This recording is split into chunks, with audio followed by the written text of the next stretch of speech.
To experience Caitlin Clark as a topic on the internet and to experience her playing basketball in real life are two very different things. On social media sites, she is a blank canvas for bad faith actors to push agendas and stir discord. But in person, she's doing what the world's most online sports fans seem to hate the most. She's making more people enjoy watching sports. How dare she? What happened Friday night here in Atlanta and Clark's first trip with the Indiana Fever is not particularly novel during her first go-round in the WNBA. She sold out State Farm Arena, filling more than 17,500 seats while delivering an entertaining 16-point, 7-assist performance that helped Indiana get out of town with a 91-79 win. It was, by far, the most people who have ever seen a WNBA game in the history of Atlanta sports. With any luck, it won't be the last time for many of them.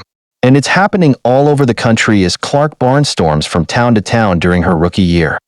I always say if they come into at least one game, they usually come back, Atlanta's veteran forward Nia Coffey said. For all the backlash to Clark and the attention she has received, that's the reality smart people in the WNBA understand. She's going to get people in the door, and it's up to everyone else to turn their product from a novelty into a staple.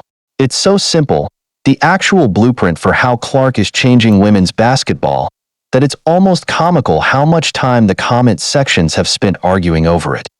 And that's where the disconnect occurs between how people are experiencing the Clark phenomenon online and what's actually happening. As they were in Atlanta on Friday when a lot of real human beings paid real money to fill an arena that even some very good NBA teams have struggled to sell out in years past.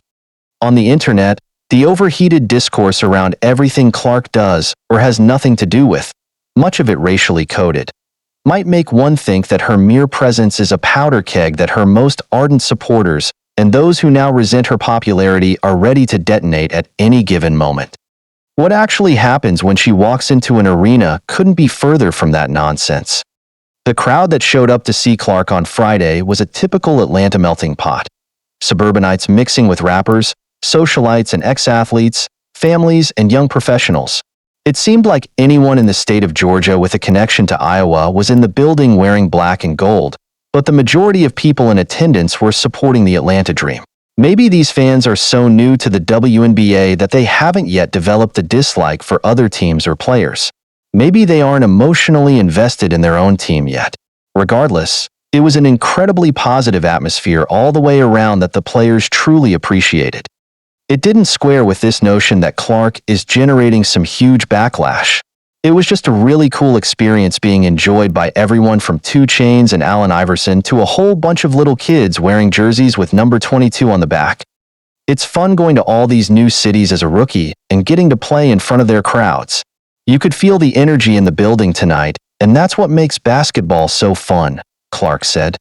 Sorry haters, but it was really fun to watch Clark fly up and down the court launching deep bomb three-pointers, controlling the floor with her pace and tossing diagonal cross-court passes to corner shooters that would have made Trae Young a little jealous. And for all the things people who talk and write and tweet about Clark want her to represent, she has been very clear about 2 things. She wants to play great basketball, and she wants to make the WNBA popular just as she made women's college basketball more popular. The rest is just noise being made by people using Clark to promote their own causes. She isn't acknowledging it, she isn't stoking it, she isn't buying into it. She's just hooping, and people of all demographics are responding because deep down they know she's already doing things in this game that are rare. You want to perform for them, you want to do great for them, Clark said.